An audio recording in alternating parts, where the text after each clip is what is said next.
주님의 성실 노래하노라.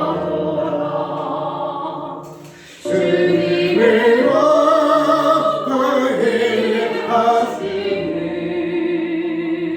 내 영혼이 찬양하네. 주님의 법을 하시니 내 영혼이 찬양하네.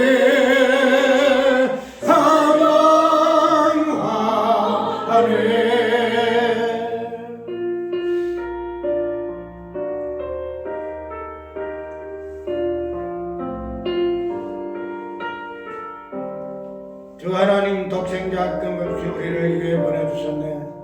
십자가에 피 흘려 죽으신 주 내 모든 죄를 대속하시네. 주님의 높고 위대하심을 내 영혼이 찬양하네. 주님의 높고 위대하심을 내 영혼이 찬양하네. 주 하나님 독생자 아낌없이 우리를 위해 보내주셨네. 십자가에 피 흘려 죽으신 주 내 모든 죄를 대속하셨네. 주님의 높고 위대하심이 내 영혼이 찬양하네. 주님의 높고 위대하심이 내 영혼이 찬양하네. 주 예수 세상에 다시 올 때 저 천국으로 날 인도하니 나는 손이 엎드려 경배하며 양만이 주를 찬양하리라. 주님의 영광에 하시니 내 영혼이 찬양하네. 주님의 높고 위대하시니 내 영혼이 찬양하네.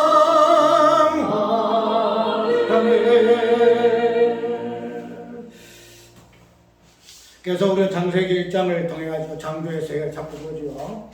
창조의 세계를 잡고 보는데 우리가 이 창조의 세계를 설명하기 위해서는 근본적인 부분에서 딱 하나의 사실만 알고 올바르게 이해하게 되면은 그 다음부터는 그 부분을 대응시키면 충분합니다. 오늘은 제목을 궁창의 강명이라 이래 했는데 소제목은 해와 달과 별들의 비밀이라. 해와 달과 별들의 비밀. 우리가 꼭 오늘 주 하나님 주신 모든 세계죠. 해와 달과 별들의 비밀이라. 이렇게 하면 꼭 어디가 파타이 세계의 어떤 그 부분을 이야기하는 거 같네. 해와 달과 별들의 비밀. 그래서 이러한 소재를 통해 가지고 하나님이 첫 창조의 세계와 그 다음에 예수 그리스도를 창조하신 그 창조의 그 세계가 무엇인가 하는 부분을 정확하게 이야기를 하고 있습니다. 근데 그것을 첫 창조의 세계에서 오늘 네 번째 창조의 어떤 주체가 되는 궁창의 감명 이 부분을 한번 살펴보는데 우리가 창조의 그 세계를 이해하기 위해서는 특별히 첫 창조의 그 세계라는 이 부분에서만 제한적으로 살펴볼 것 같으면은 그냥 눈에 보이는 이 창조 세계에서만 사실을 이해를 할 수가 있을 뿐이에요. 그런데 그런 부분을 좀 오픈해가지고 이제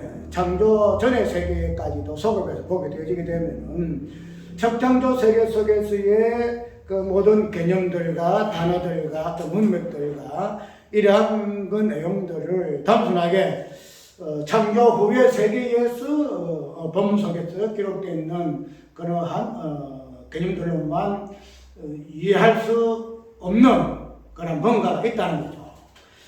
그런데 보통 우리가 자주 이야기하고 있지만 창조의 어떤 세계를 보게 되어지게 되면은 또 그 후에 모든 성경의 내용들은 창조의 세계에 대한 내용들인데 그러한 내용들을 그러한 창조 후의 세계의 관점에서만 이렇게 해석을 하게 되어지게 되면은 그것을 1차적으로 받겠죠. 왜? 성경이니까. 성경이 우리에게 하나님 어떤 계시의 내용들을 정확한 언어와 문자와 그 내용과 사건들을 통해서 보여주는 부분이기 때문에 그걸 중심으로 해석하고 설명하는 것은 우리가 정확한 방법이에요. 그렇기 때문에 모든 사람들이 이걸 중심으로 해서 성경을 해석해가지고 나오는데 그렇게 하다 보니까 이제는 우리가 어떤 번역이라는 요 부분에서 이따가 우리 성경에 나오잖아요. 그래서 여러 가지 번역본이 있잖아요. 번역본은 요새는 세 번역까지도 나오고, 세 번역까지도 나오고, 뭐, 알기 쉬운 번역도 나오는데, 이렇게 하다 보니까 어떤 번역의 요 부분에서 오류가 있을 것이다. 저번에 한번 이야기했지요. 번역한 이런 부분에서도 성령이 감동하셨을까 하는 이 부분 이야기 잠깐 했잖아요. 그 다음에는 이런 번역에 대해서의 오류성을 조금 쉽게 말해서 번역 잘못됐다고 말하는 게 많잖아요. 이 성경은 이렇게 번역해서 안 되는데 조금 위협하다 해서 그래서 세 번역이 나오고 그 다음에 원어가 나오죠. 원어가 나온다는 거죠. 원어가 나오게 되면은 이 원어는 히브리어하고 헬라어이기 때문에 정확할 것이다 해서 이것을 해석을 해요. 그런데 이런 해석을 하게 되질 때에 이 부분이 번역의 부분에서 잘못됐다서 원어를 하지만은 그러나 이 원어를 해석함으로 인해 가지고 전체적인 내용에서 성경에서 말하고자 하는 본질이 무엇인가 하는 부분을 가지고 원어를 해석해야 돼요.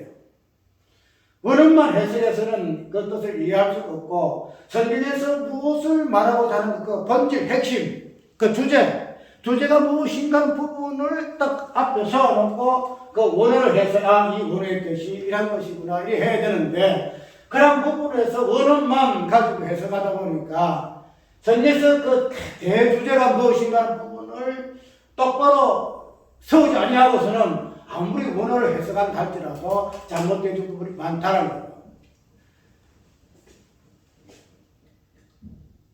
그런 부분들을 자주 보거든요. 우리가 김정선 목사라든지 원어적인 부분은 우리 이근호 목사는 원어 부분 안 써요. 거의 안 쓰고 자기 어떤 신학적인 부분 가지고 설명하는데 김정대 목사의 이 부분하고 김성수 목사, 김정대 목사가 연결이 많이 돼요. 그래 김성수 목사는 또 무슨 교회? 우리 누구야 어떤 참일교회에서 김성수 목사가 옛날에 부흥회에서요 사경 강론을 해가지고 그래서 이 연결이 많이 돼요. 그런데 다 특징이 있죠. 그런데 이러한 창조의 세계에서의 이 부분을 보게 되게 되면은 이 원어를 하다 보니까 어떤 성경의 어떤 그 주제적인 이 부분을 연결하지만은 그러나 창조 후의 세계에서의 있었던 그런 내용을 주제로 해서 언어를 해석하다 보니까 아까 이야기한 대로 창조 전의 세계에서의 그 부분을 정확하게 담아내지를 못해요. 또 하나는 그런 성경의 언어를 하게 된다는 것 자체가 왜냐하면 성경 중심적인 해석 방법이거든요. 왜냐하면 언어는 성경의 언어잖아요. 그다음에 성경을 중심으로 우리가 성경을 해석한다는 그 취지가 원어였고, 그렇게 하다 보니까 무엇을 하는가 하면은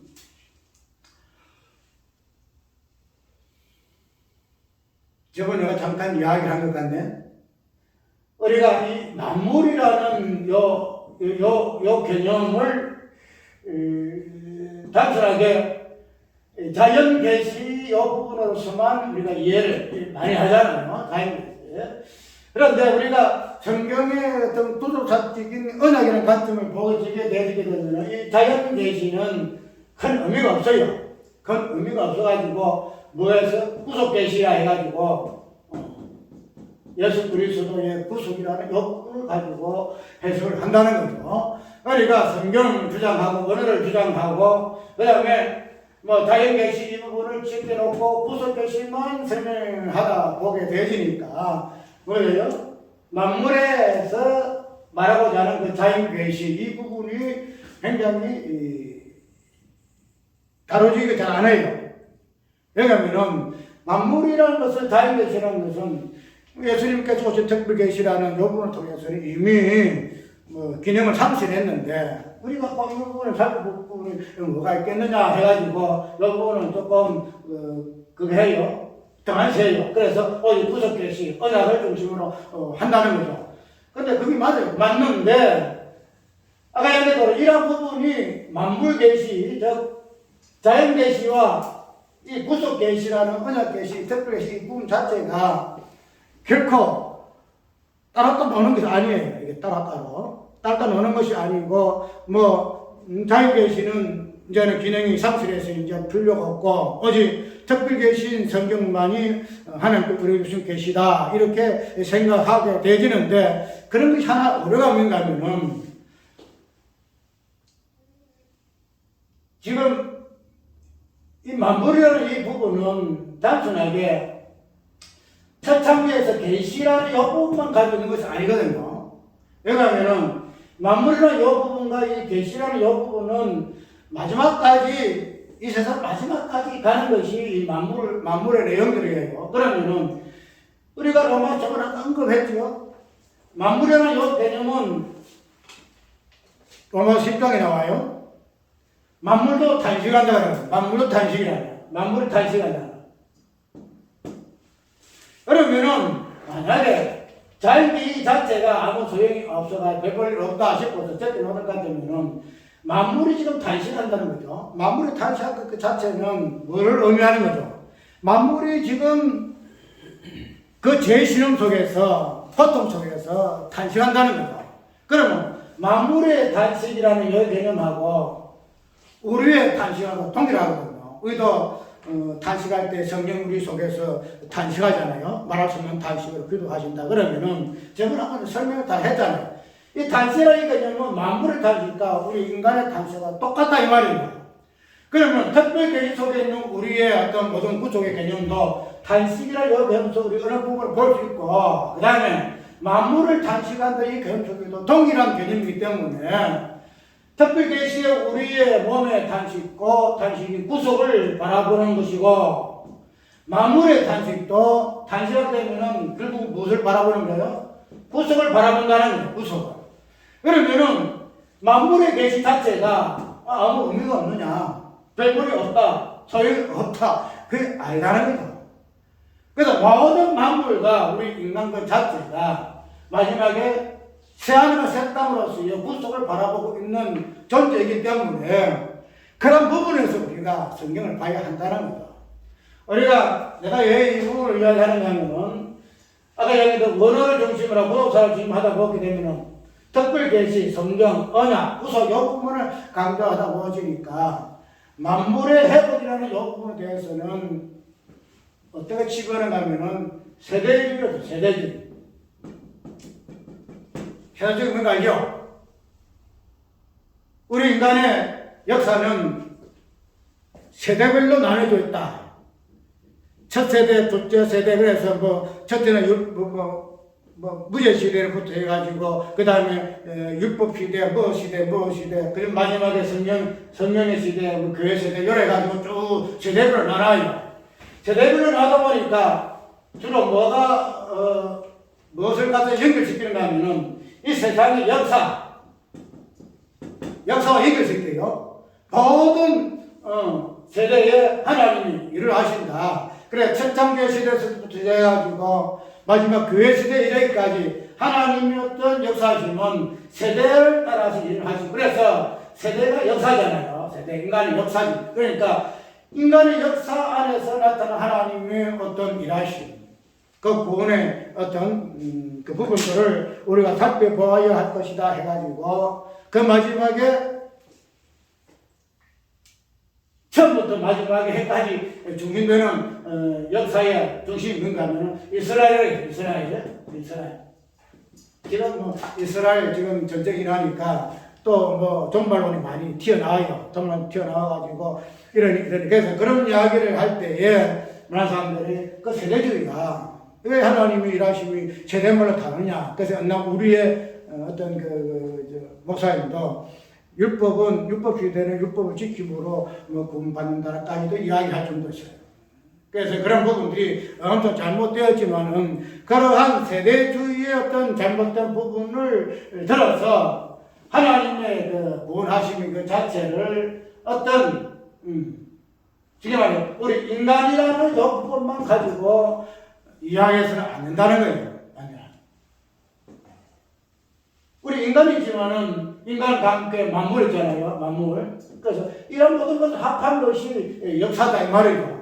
그런데 세대주의를 이야기하게 되면은 그런 쪽으로 잘못된 이단으로 빠지게 되니까 이건 잘못되었다. 그건 역사 자체가 아니다.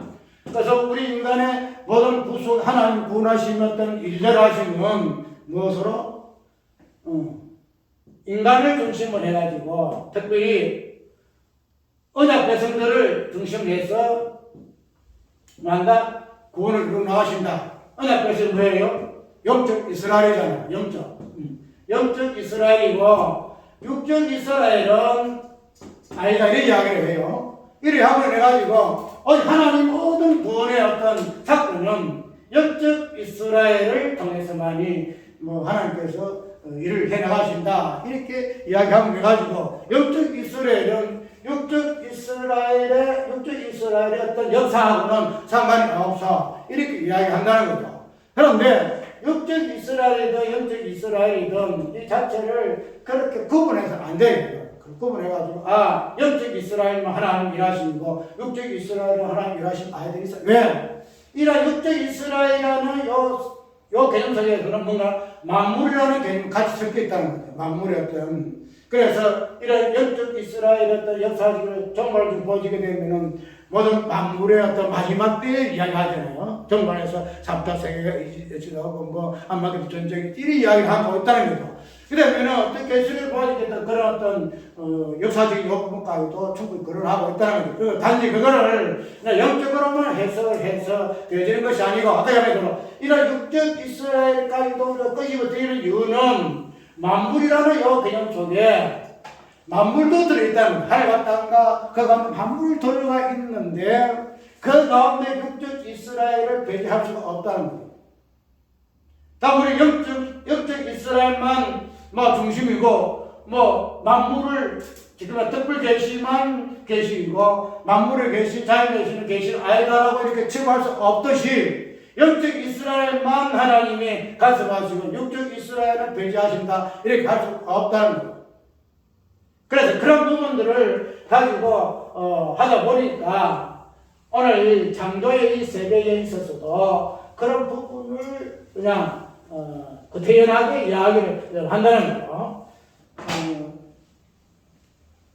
이거는 유튜브 안 나가니까 내가 이야기를 해요. 내가 김영대 목사 대해서는 저희는 조금 뭔가 참 살펴볼 부분이 있다 이렇게 생각했는데 보면 볼수록 아이라서 그래서 조금 내가 그 부분들 많이 지금 그걸 해요. 오늘 또 할 때에 창세기 14절에 궁창의 별들에 대해서 한 것을 잠깐 살펴봤는데 그런 부분에 대해서의 어떤 단순하게 궁창의 감명 그 부분을 오늘 해석해가지고 내가 원어생들 하지 못하고 또 내가 별로 안 좋아요. 어느 해석을 하면서 해가지고 마지막에는 성소의 개념에서 등대의 개념까지도 해서 이 빛을 이야기하고 있어요. 그래서 이 강명이라는 이 개념 자체를 그냥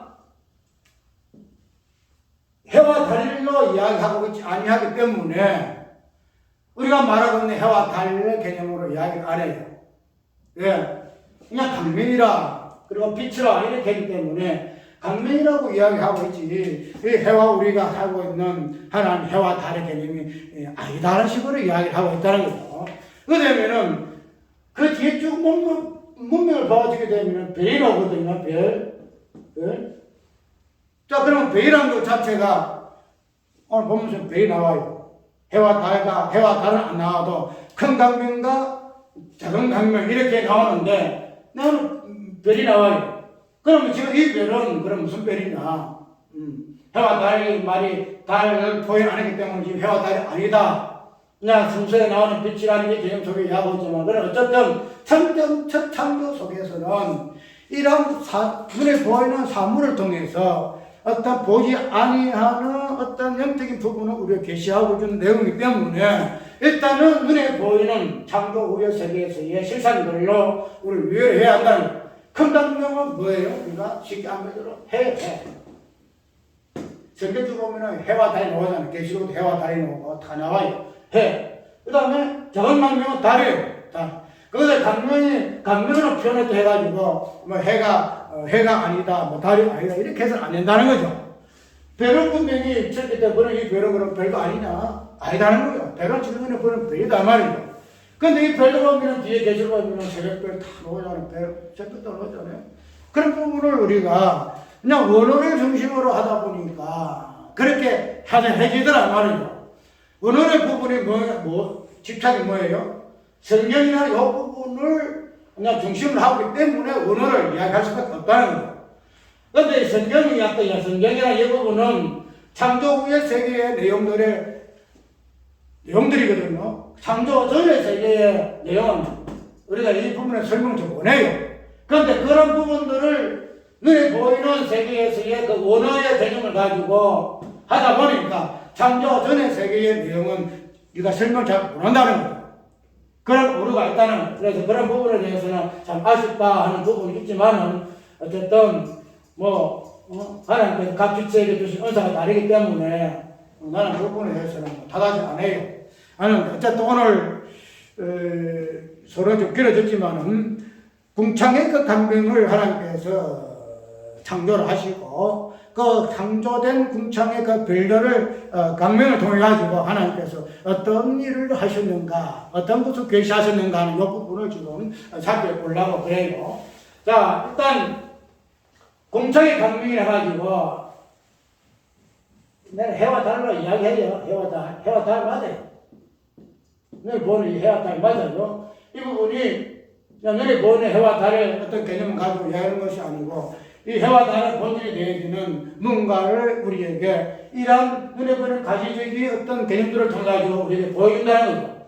그 궁창의 강명을 하나님께 만들으셨는데 근데 이 강명을 만드시고 첫 번째 하신 내용들을 한번 살펴봅시다. 하나님의 궁창의 강명의 주야를 나뉘게 하라. 또 그 강론하여 징조와 사시와 일자와 연한이 이르라 이리 말씀하고 있죠.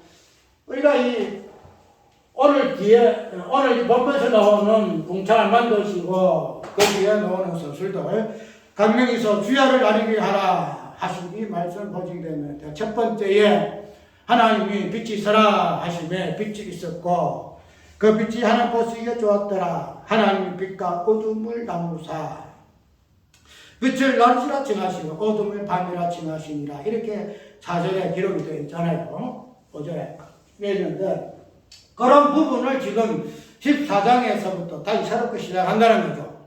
저는 그 빛이라는 개념 자체를 뭔가 눈에 보이는 빛이 아니잖아요.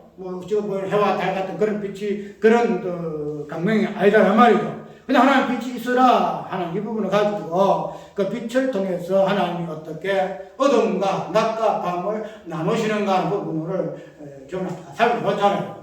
그런데 눈에 보이는 빛의 그 본질적인 부분을 일장의 첫 창조 세계 첫 번째 창조를 통해서 지으신 하나님께서 이제는 넷째 창조였던 모습을 통해서 강명을 가지고 이 부분을 다시 설명한다는 거죠. 다시. 그래서 그러한 주야를 나누다라는 이 부분으로 이제 공창의 강명들의 첫 번째 역할이 주야를 나누는 것으로 이야기를 하고 있다는 거죠.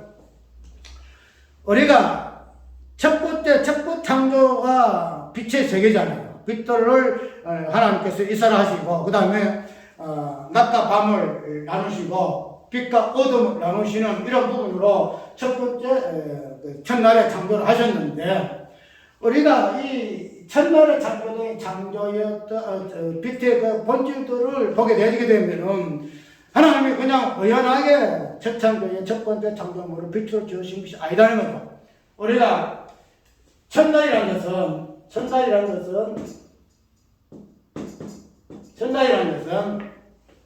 모든 날의 시작이잖아요. 모든 날에. 그래서 둘째 날이 있고, 셋째 날에 둘이 있고, 셋째 마지막에 6일까지 있다는 거죠. 그러면은, 첫날에 지어서 이 빛이라는 요 개념, 이 본질이 첫날부터 6일까지의 창조된 모든 그 본질을 드러내는 개념이 바로 첫날의 창조와 빛이더라, 이 말이에요. 그러면은, 이런 빛이라는 첫날을 창조된 이 빛의 자체가 그냥 빛만 있는 거 아니잖아요. 빛만 있는 것이 아니고 뭐가 나요? 빛에서 어둠이 나오죠. 어둠. 있잖아.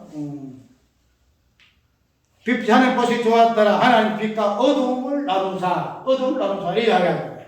단순한 빛만 지는 것이 아니고 빛을 어둠과 빛하고 어둠을 나누사 이렇게 이야기를 좀 하고 있으면 단순히 빛을 지은 것으로 만족하지 아니하시고 빛 속에서 어둠을 끄집냄으로 인해 가지고 오늘 본문에 나오는 주야를 나누게 하시라는 이 말씀 속에서 이 부분이 언급되어지고 있다는 거죠. 그러면은 그냥 빛만 있어도 될 것인데 왜 빛에서 어둠을 끄집냈었을까? 저번에 이야기했잖아요.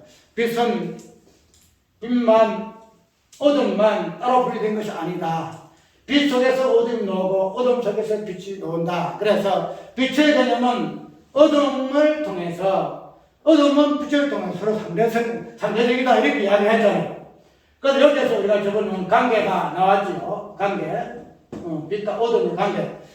따로 분리된 관계가 아니고 완전히 같이 연합돼 가지고 분리되는 이러한 관계 속에서의 어떤 부분을 우리가 주야를 나님이라 하는 부분으로 우리가 이해를 했다는 거죠. 그러면 이러한 부분을 우리가 첫 창조석에서의 첫 번째 날에 빛에 의해서의 어둠이 이렇게 나누어지는 것으로 이해를 하고 있을 것 같으면 이런 빛과 어둠을 나누는 이러한 나님에 대한 내용들이 결국은 왜 둘째 날에 뭐가 나와요? 공창이 나오잖아요. 공창이 나오고 그 공창에서 쭉 보게 되면 나중에는 땅에 풀들이 나오고 넷째는 여기 나오고 다섯째는 생물이 나오고 여덟째는 인간이 나오고 이 나온다는 겁니다. 그러니까 빛과 어둠을 나뉜다는 이 첫 창조 첫 번째의 어떤 내용을 네 번째에서의 하늘의 강명, 공창의 강명들을 통해 가지고 이 부분을 이게 자세하게 설명을 좀 하고 있다는 겁니다. 그러면은 아까 여기대로 빛과 어둠을 나누고 또 빛과 어둠을 하나로 뭉치는 것을 우리는 하나님의 창조 세계의 본질이다 이렇게 이해를 하고 그러한 것들을 첫 창조 세계의 내용물이다 이렇게 우리가 알고 있다는 겁니다. 그래서 그 마지막에 인간이 되잖아요. 그러면은 자 공창의 강명들이 첫 번째가 주야를 나뉜다. 주야를 나뉩니다. 이렇게 이야기해요. 주야를 나뉩니다. 특별히 주야를 나눌 이유가 뭐가 있을까요? 안 그래요? 빛만 있으면 있고 어둠 있을 것인데 주야를 나눈다는 이 부분을 가지고 생각을 좀 깊이 좀 해야 돼요. 그러니까 이 주야를 나뉘면은 이 부분이 왜요? 주야 나누는 이 부분이 모든 구석의 본질이다 이 말이죠. 창조석의 본질이다. 제가 좀 얘기했죠. 주야를 나뉘면 무엇이라는 부분을 제가 좀 설명했잖아요. 그러면은 이런 나눔이라는 이 부분이 오늘 공창의 강명의 역할, 그래서 하늘의 공창의 강명이 있어 강명에서 주야를 나뉘게 하리라 이렇게 한다는 거죠. 그런데 이 주야를 나눈다는 이 부분을 가지고서는 우리가 특별히 젖장교석에서의 어떤 그 내용을 정확하게 끄집어낼 수가 없어요. 그러니까 주야를 나눔이라는 이 부분이 무슨 의미할까? 주야를 나뉜다는 거. 나눔 이 부분을 가지고 뒤에 어떻게 무엇을 이 부분을 설명하는 부분이 없어요. 이 부분이. 그런데 이 주야를 나눔이라는 이 부분이 모든 창조의 본질도 말이죠. 이 부분에서 창조의 어떤 내용들이 하나하나 튀어나왔다는 거예요. 그러면은 이 주야를 나누면 이 부분이 과연 무엇인가 하는 부분을 한번 깊이 생각을 해봐야 하는데 이 부분에서 성경은 이야기를 안 해요. 왜냐하면 주야를 나눔이라는 것 자체가 아까 이야기했듯이 우리 인간은 나눔이라는 존재라 했죠. 빛은 빛이요 어둠은 어둠이다. 낮은 낮이요 밤은 밤이다. 이것을 분리하는 이러한 그것만 사람 생각에 왜 그런 물리적인 관점에서는 빛과 어둠이 하나 될 수 없기 때문에 그것은 우리 인간의 사고방식이라 그랬죠.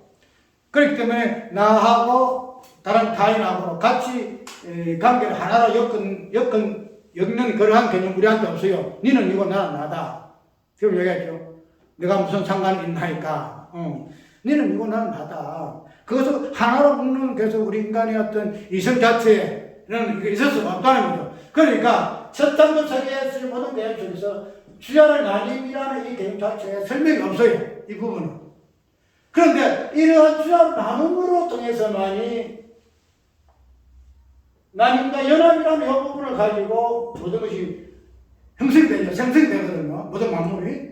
그 뒤에는 공창이 나오잖아요. 나눔에서부터 공창이 나온다는 거죠. 그 때문에 이런 나눔이라는 이 부분을 정확하게 이해해야만 그 뒤에 무슨 내용들을 이해가 가능한데 우리 인간 자체가 아무리 원어를 뭐같이 이야기한다 하더라도 그 자체를 해석을 해낼 수가 없다는 거죠. 그 자체가 그런 어떤 단초가 없어요. 성경에 이 대해서는. 그거는 뭔가가 나님의 개념이 무엇인가 부분을 이해가 될 때만이 이제 그 모든 부분들이 성경에서 어떤 내용들을 통해서 나님이라는 것은 이런 거구나. 연합이라는 것은 이런 거구나. 이걸 이해가 되진다는 거죠. 그렇게 이야기 못하게 되어지니까 아까 이야기한 대로 궁창이라는 이 부분은 하나의 빛으로 성소의 성전의 어떤 성소에서 등대 역할을 하는 그런 부분으로만 설명이 거치게 되어지더란 말이죠. 그러면 이 나눔이라는 이 부분을 우리가 창조의 세계의 어떤 법문 속에서는 그 부분을 이해할 수 없다 이렇게 아까 이야기했는데 그럼 이런 부분을 무엇을 가지고 우리가 이해할 것이냐.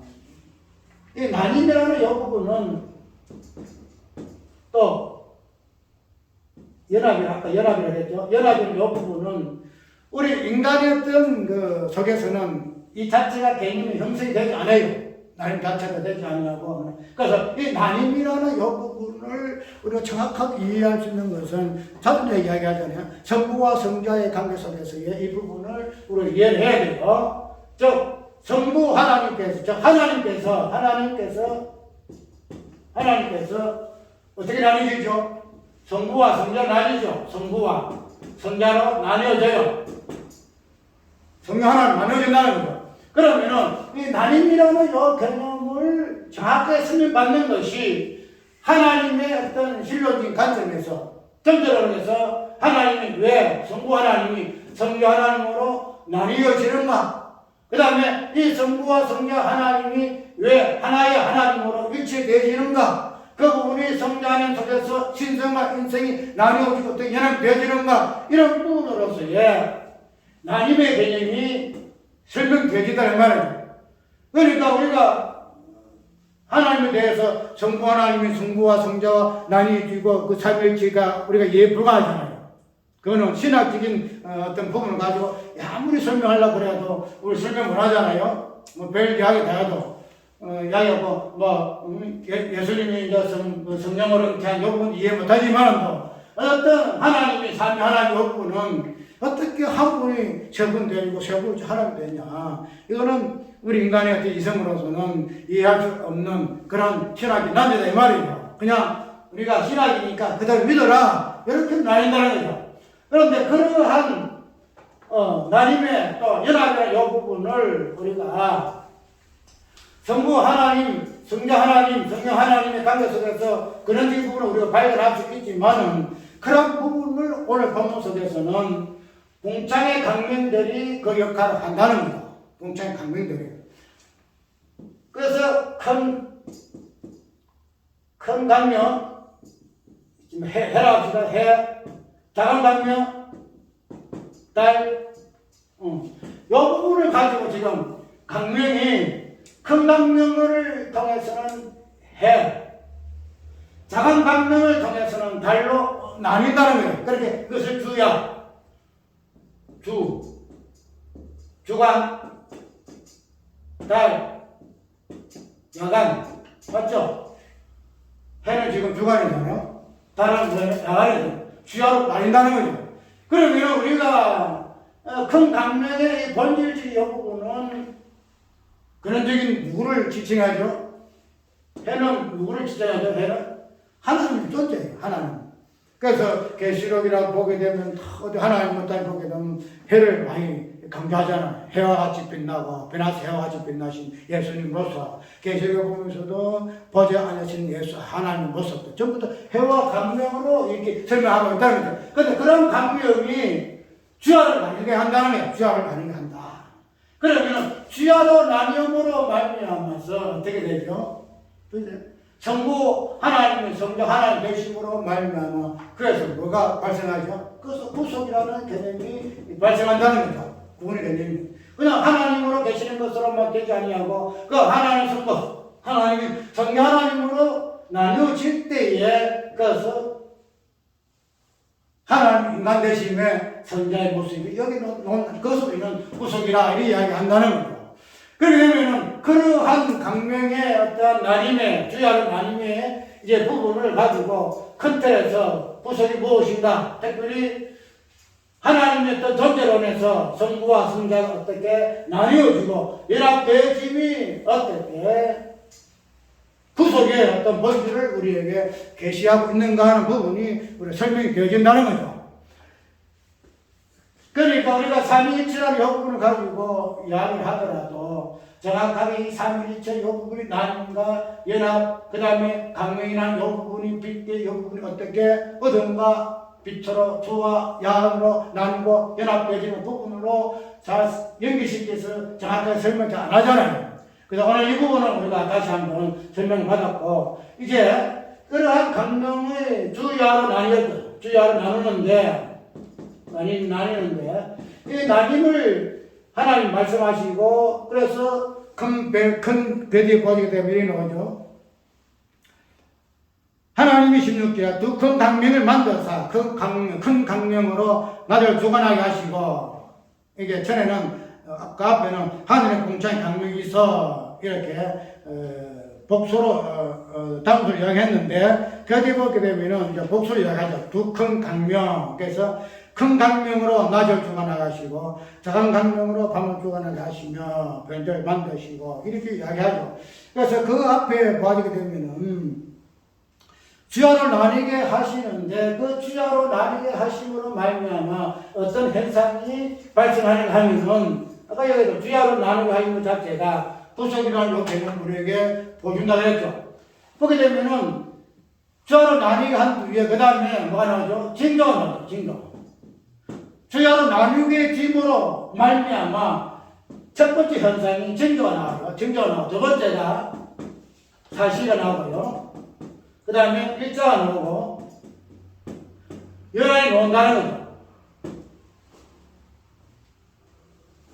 주야로 나누는 목적이 뭘까? 하나님이 주야로 나누는 목적이 그냥 큰 강명 있고 아니면 큰 강명 하나만 나가면 될 것인데 그것을 큰 강명과 작은 강명으로 이렇게 따로따로 만들어가지고 그것을 주야로 나누겠다는 것 자체가 이유가 있다는 거죠. 그 이유가 뭔가 하면은 첫 번째는 징조. 아까 내가 뭘 이야기했죠? 우리가 나님 그 자체가 구속 자체의 부분을 볼줄 보긴다 그랬죠. 그러면은 그런 나님을 통해서 나타난 사람이 첫 번째가 징조, 사시, 일자, 연합. 그래서 이 뒤에 마지막에 갤러지 보게 되면은 어떻게 이야기하고 있죠? 징조와 사시와 일자와 연한이 이루라. 이렇게 연한이 이루라. 주야로 나뉘게 함으로 말미암아 나타나는 현상이 징조가 나타나고 사시가 나타나고 이 사시는 사계 네 가지 방안이야. 사시가 나타나고 일자가 나타나고 연한이 주야로 나뉘게 됨으로 말미암아 이걸 이루어지게 되어져요. 이것은 여기도 구속이라는 것은 오늘 본문 속에서는 어떠한 개념이 나타나면 징조로 나타나고 사계로 나타나고 그 다음에 일자로 나타나고 연한을 나타나는데 이것을 성경 어떠가 하나님이 이루라 이렇게 이야기 좀 하고 있다. 징조를 이루라, 사실을 이루라, 일자를 이루라, 연한을 이루라. 이것을 이루기 위해서 하나님은 주야로 나눌 수 있다.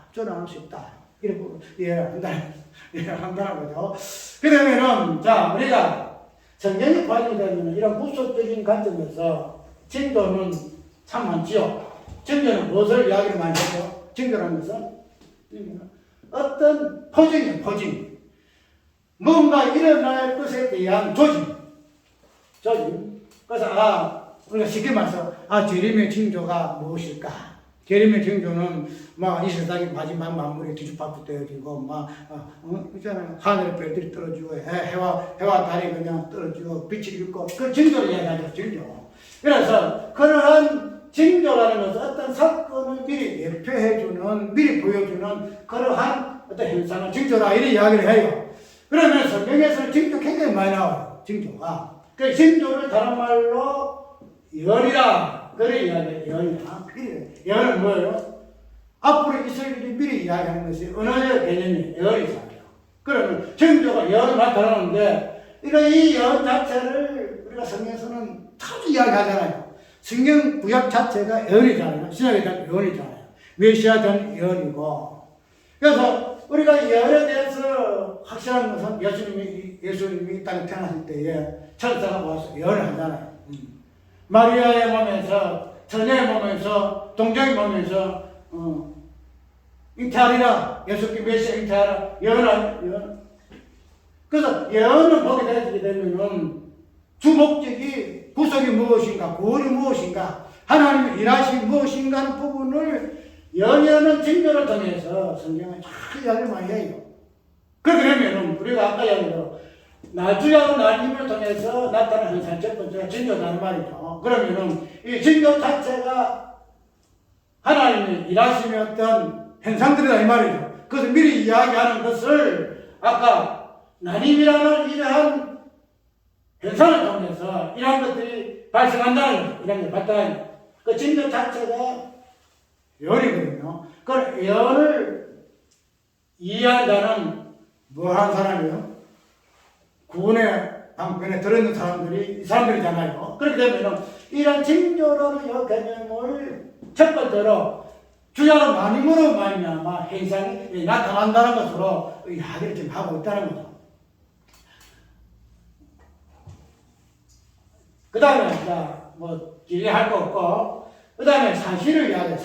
사실을 이루라 이러는데 한문으로 봐서 무슨 말인지 내도 모르겠어. 사실이 이야기하는데 이것은 보통 사실을 무엇으로 사계를 사계는 뭐예요? 계절. 동서남북. 계절. 동서남북. 사계면은 봄, 여름, 가을, 겨울이죠. 봄, 여름, 가을, 겨울인데 이것을 어떤 방향성으로 이야기하게 되면은 사계 되면은 사계라는 이 개념 자체가 성경에서도 어떤 언약 관점에서 이 부분을 많이 설명해주고 있어요. 왜요? 우리가 아브라함이가 13장에 나와요. 13장 14절에 보게 되면 아브라함이 하나님 언약을 받지요. 약속받는데 그 약속하실 때에 하나님이 아브라함에게 어떻게 동서남북을 바라보라. 동서남북을 바라보라. 이렇게 이야기를 하고 있어요. 동서남북을 바라보라. 이렇게 하면 가지고 동서남북을 네가 바라보는 그 모든 지경 하나님께서 땅으로 유업을 먹여주겠다. 이렇게 이야기를 해요. 그러면은 이런 사계라는 요 개념 자체가 하나님의 어떤 구속의 영역, 축복의 영역 이 부분을 보여주는 것이 사시예요. 사시, 사계. 네 가지 방향, 동서남북.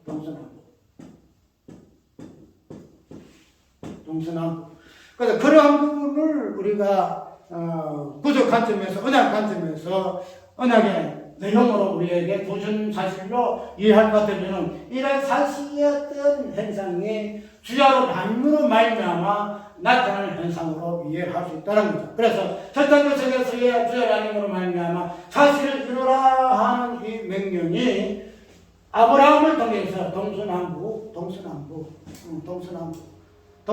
참수는 그때 지역이 가나안 지경 이런 동서남북이 아니고 이 지역이 나중에는 어딜까요? 계시록 보게 되면은 동서남북이 나와요. 7장에 보게 되면은 어떤 내용이 나면은 내천사 딱 나와가지고 동서남북 딱 서요. 동서남북 딱 서가지고 무슨 하면은 바람을 딱 잡아요. 그래서 사방에서 바람 불러갈 때 바람 못 불게 딱 잡아요. 천사가 네 군데 딱 서가지고 그래서 그 잡고 난 뒤에 하나님의 인치심을 역사하거든요. 그래서 인을 맞은 13만 4천 쭉 노는데 인을 맞게 할 때까지 동서남북에서 있는 이 천사들이 바람을 딱 잡아서 못 불게 해요. 못 불게. 그래서 동서남북에 있는 이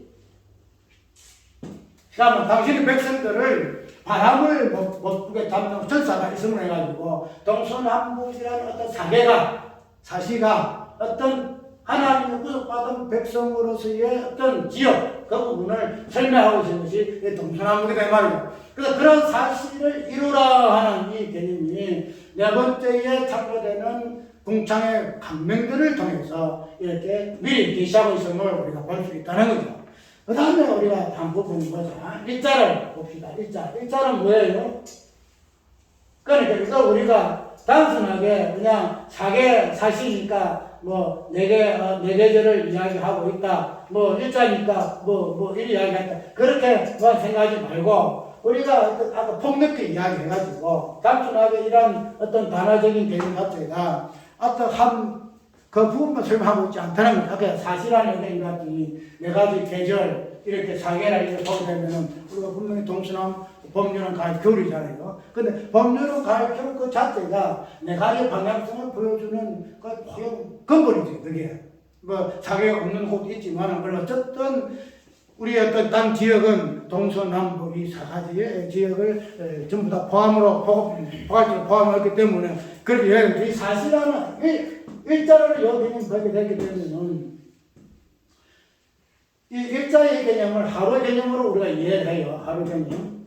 그런데 이 구약성경 첫 번째 창조 속에서의 이 창조는 1일부터 6일까지의 그 개념 속에서 창조가 완성이 되잖아요. 빛이 있어라 인간을 창조하는 것이 이 첫날부터 6일까지 내용이에요. 그러면은 하루 속에서 말하는 하루나 이 일자는 하나님의 창조했던 창조물들을 나는 창조라는 말도 쓰고 싶지 않아요. 왜냐하면 창조라는 것은 없는 가운데서 있는 게 창조잖아요. 없는 가 창조. 그런데 이 하나님이 이스라 하는 이 부분은 그냥 없는 가운데 있는 게 아니에요. 창조 전에서 이미 있는 것들이 창조 전에. 그래서 우리가 보게 되면 뭐가 있어요? 새하늘 새 땅에 보면은 다 있잖아요. 새하늘 새 땅에는. 그래서 회복이라는 말로 쓰고 있지만, 그러나 본질적인 부분이 성부와 성자의 관계 속에서의 모든 것들을 보여주는 부분이기 때문에, 그런 부분이 그냥 창조 후의 세계로 넘어온 거예요. 그래서 창조라는 것은 없는 것, 무에서 유를 창조잖아요. 그런데, 우리가 무에서 유라는 개념을 그냥 이 창조 전에, 창조 후의 세계에서의 무에서 유로 이해하기 때문에 창조의 개념 쓰는데, 이런 무라는 개념 자체는 이미 창조전에서 있었던 사실이다 이 말이죠. 성부와 성자의 세계 속에서, 본질 속에서 이미 있었던 내용들이 그것을 이제 끄집내는 거예요. 눈에 보이게 보여주는 거예요. 그래서 창조라는 개념은 별로 하고 싶은 생각이 없는데, 그냥 혹시나 혼돈이 올까봐 좀 쓰는 거예요. 그래서 이런 일이라는 개념, 날짜의 일이라는 개념은 모든 창조를 완성시키는 시작이다. 그래서 일자를 이루라, 일자. 그래서 이 일자를 통해 가지고 하나님께서 일자가 자체가 뭐 네 번째 날에 했으니까 그런 것들을 하지만은 아까 얘기한 뭐 우리가 첫날이라 해가지고 마지막 6일 날 날짜가 없었다 아니다. 첫날 속에 6일이 있고 6일 속에 첫날이 있다는 거죠. 이게 있다는 거죠. 그렇게 되면은 우리가 네 번째 날에 일자를 막 있어라 해가지고 네 번째 날에 이미 있었는데 무슨 일자가 이냐 처음부터 그 일자를 이야기해야 될까 이냐 하지만 그렇지 않다는 거예요. 그 일자라는 일이라는 것 자체가 무엇을 이야기하고 있는가 하면 모든 창조의 어떤 부분들을 완성시키는 시작으로서의 하루라는 거예요. 하루라는 거. 그래서 이러한 부분을 가지고 강명의 나님을 통해서 우리에게 보여주고 있다. 하루의 날이 무엇을 의미하는가. 하루의 날로부터 모든 주기까지 창조가 완성되지는 부분으로 우리가 이야기를 하고 있다는 거죠. 또 뒤에 넘어가서 연하나 봅시다. 연하를 보게 되게 되면 이어져요. 하루가 성경에 어찌 돼요? 하루로 끝을 것이 아니고 하루가 마지막 6일까지 되겠죠. 이것을 6일이 하루가 6일이란 말이죠. 그런데 마지막에 뒤에 보게 되면은 하루가 뭐가 돼요? 하루가 천년이 되고 천년이 하루가 된다는 거죠. 우리가 단순하게 그냥 천년왕국을 이야기하기 위해서 뭐 하루가 천년왕국 천년 하루가 하나님의 세계는 그렇다 이렇게 하지만 그렇지 않다. 천년왕국 그 자체가 어떤 하루가 천년 하루 어떤 날짜의 개념이 아니다는 거죠. 하루가 왜 천년이 될 수밖에 없고 천년이 왜 하루가 될 수밖에 없느냐는 이런 묵시 세계 속에서의 본질이 무엇인가 부분을 이런 연한을 가지고 이야기를 한다는 연한. 그래서 1일에서 6일까지는 창조세계에 나와 있는 것이고 연한이라는 이 부분은 하루가 천년의 연한이 이루고 천년이 하루를 이런 거라 해가지고 그런 부분이 오늘 네 번째로 강명을 통해서 주야를 나눔으로 말미암아 우리에게 주시는 하나님의 징조의 개념이더라 사실로 우리가 이해를 해야 한다는 거죠. 그러니까 우리가 이런 개념들을 보게 되면은